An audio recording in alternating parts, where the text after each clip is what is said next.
What's going on, everyone? My name's Patters, and I'm sure everyone here loves the Pokemon games. We can all agree to that, right? They're fantastic. They've sold so many copies, but I'm sure we can also agree that each generation has its flaws. Yep, see, Generation 2's flaws right there. Wait, this is the wrong type of flaw, isn't it? Each generation has those points where you're just like, Game Freak, you missed the mark on this one, buddy. And today we're gonna go through all of the generations, and I'm gonna tell you what I thought were the worst parts of each Pokemon generation. And you guys can let me know what you think in the comment section below as well. What's your least favorite part of each Pokemon generation? Because there's a few things to go through. There's definitely a few things to go through. But without further ado, let's just jump into it. Now, Generation 1 definitely has a lot to choose from. There was a lot going on in these games that didn't really make a whole lot of sense, but I think one of the worst things about Generation 1 is the trapping moves, the binding, the you're not ever going to move ever again moves. Don't forget, you're here forever. The fire spins, the clamps. All right, Cloyster, let's see what you got, buddy. All right, I'm just gonna flamethrower you and clamp. What are you gonna do with that? All right, I'll just flamethrower next turn and, oh, wait. What do you, it just keeps going? What do you mean it keeps going? I just got hit like 5 times and I can't do anything? What's this? What are you talking about? Oh, finally, you unclamped me, perfect. All right, well now I'm gonna go for flamethrower and he outspeeds me and he just clamped me again. I can't move! So that was always an issue in the Generation 1 games. Thankfully, that was fixed relatively quickly in Generation 2. But also, the special stat. The special stat of Generation 1 is completely busted broken, and it makes sure that the Psychic types are on top. And speaking of the Psychic types being on top, did we ever look at the Ghost type or Dragon type of Generation 1? The fact that we barely even touched them? The fact that the only Ghost type evolution line in the game is also Poison type. So that, the Psychic type counter that you could possibly have isn't actually a counter because it just dies to a Psychic immediately. And the Dragon typing, Dragonite's evolution line. How many Dragon type moves does it get?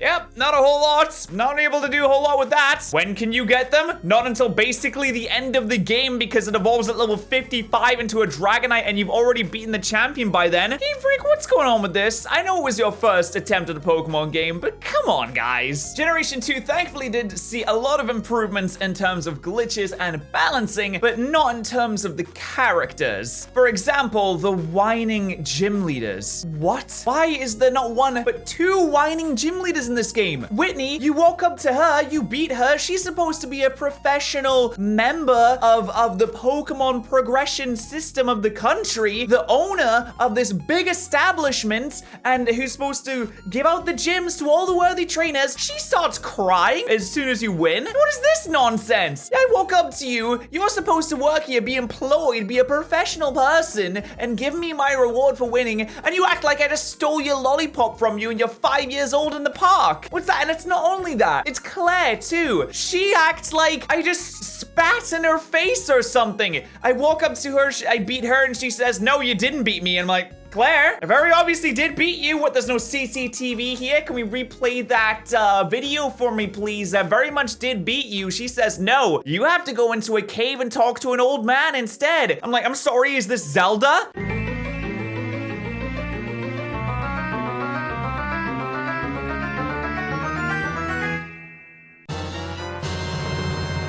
I didn't realize I was playing the wrong game, Claire. What do you mean I have to go and talk to an old man and pass a test? Do you have to answer 4 questions to get a gym badge that I should have already had? What do you mean you can't even pass this test, Claire? You're pathetic. That was pathetic. And speaking of pathetic, don't get me started on the phone calls in this game. Woo! These people will not leave you alone. I swear to God, I just sit down, I'm trying to have some tasty ramen, have a break in the Olivine Cafe. I got a call from Joey. He rings me up and he says, hey, Daniel, I got a new Rattata. Want to see it? No, I don't want to see your Rattata, Joey. No one cares about your Rattata. No one cares about anyone who calls you in this game apart from when they tell you about special Pokemon sightings or something like that. And then you have Ralph calling you up, telling you that he divorced his wife and his kids don't want to see him anymore as well. Like, I'm sorry, Ralph. I'm 11 years old. I'm dealing with my own stuff right now. Now in Generation 3, thankfully they did tone down the phone calls quite a bit to the point where people aren't so needy all the time. But, I mean, I have to say, like, I'm feeling kind of needy without the father figure in my life that I thought was going to be in my life, but isn't. Like, the dad in this game isn't very much of a dad. He's kind of deadbeat. He's just at work all the time. He never goes home. Well, Dad, I'm finally old enough. You gonna help me catch a Pokemon? What? No, you can get him from the neighbor or something, but...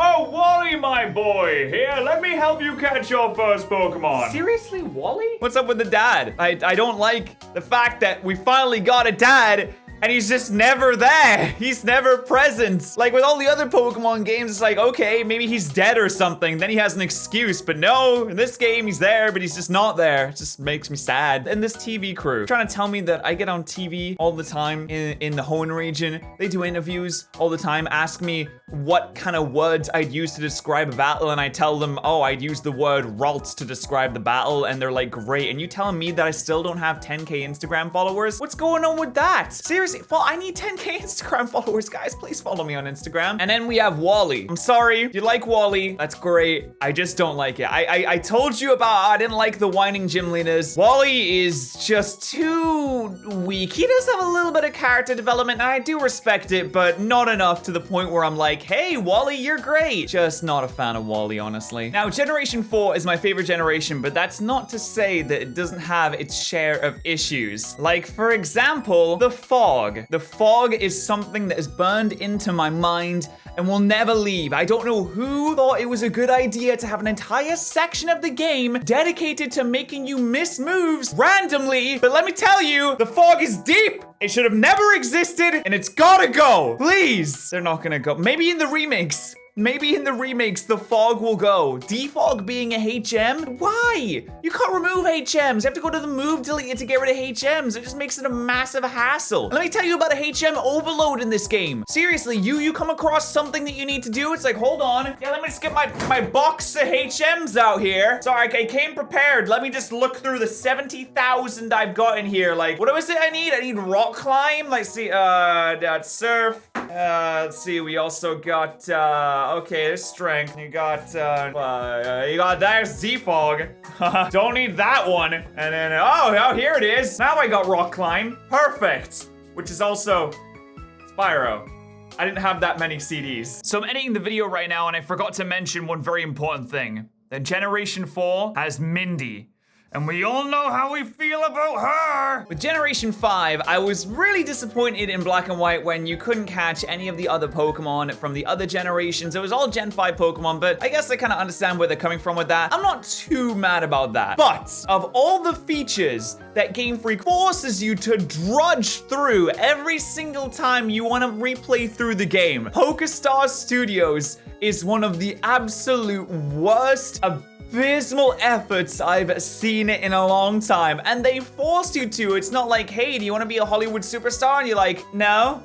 It's like, hey, do you want to be a Hollywood superstar? Well, too bad, because you have to be one now. You're a child actor. You signed with Disney. You're not going anywhere for a long time. Guess what? You're locked in for life now, boys. You gotta come with us. You gotta make movies. You gotta go to work. You gotta make movies. Constantly Disney contracts. Thank you, PokeStar Studios. I'm never allowed to leave now. But hey, it's only for like, what, 20 minutes and then you can go. But the fact that you forced into it every time just makes me not want to play through Black and White 2 anymore. Really dislike PokeStar Studios. Now, there's a lot you could say about Generation 6. Trust me, there's a lot. But I'll stick to a few points. The first one being that they did Zygarde dirty. So when am I getting my game? Sorry, Zygarde, we forgot to make one, lol. Wow. Not cool. They did Zygarde so dirty. They set Zygarde up to be this cool Pokemon that has all these different forms with his own movie, and he looks really amazing, and he doesn't get an event. He doesn't get a game, thankfully. I mean, I would have had an X and Y sequel. That would have been nice, like an a la Black and White 2 kind of sequel where it focuses on Zygarde instead. Nothing like that. No Zygarde games. Sorry. You want some events, though? You want a shiny Zygarde event a generation later?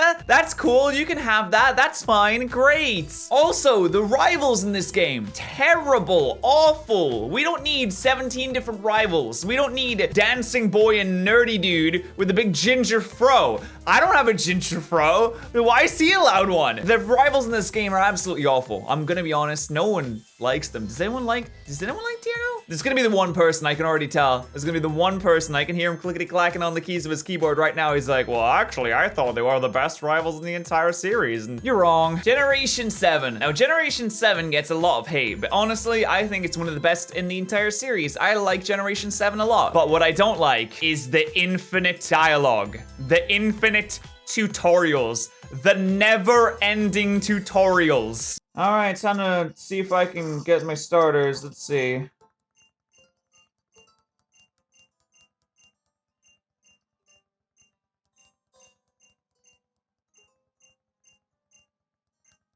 Yeah, okay, Lily, can we... 3 hours later. Hollow, this is great and all, but I would really like to get into playing the game here. 3 days later. Please, Nebby, stop pewing. I can't take this anymore. Just let me play the game. And last but not least, Generation 8. And I can hear you saying already, But Daniel, you can't do Generation 8. That game's not out yet as the time of your recording this video. and you're right, the games aren't out when I'm recording this video, but I'm gonna make a bold prediction here. And since the game is set in the Galar region, which is based, loosely on the UK, I can just say that I'm sad that there's most likely not going to be either Greg's or Nando's. It's an absolute travesty, but I don't think Game Freak are gonna be either of those in the games. Even though I asked for them in my top 10 must-have features for Sword and Shield, it said that you have to have Greg's and you have to have a cheeky Nando's, but I don't think they're gonna be in the games. And honestly, it breaks my heart to even think about the possibility of a UK region without those two. Breaks my heart. But those are the things that I think are the worst bits, the worst features, the worst parts of each Pokemon generation. I hope you did enjoy this video, and like I said, please follow me on Instagram. I need 10k Instagram followers. Also, I stream every day over on twitch.tv/Patters, so if you want to hang out with me on stream, that'd be absolutely tremendous. I would love to see you there in the chat. But we're gonna end off this video right here. Thank you so much for watching, and I'll see you guys next time. Thank you so much to our Twitch subs and YouTube members of the day. Remember, if you are a YouTube member or a Twitch subscriber, that both gives you access to the sub Discord, and I appreciate you supporting the channel. Thank you so much, guys.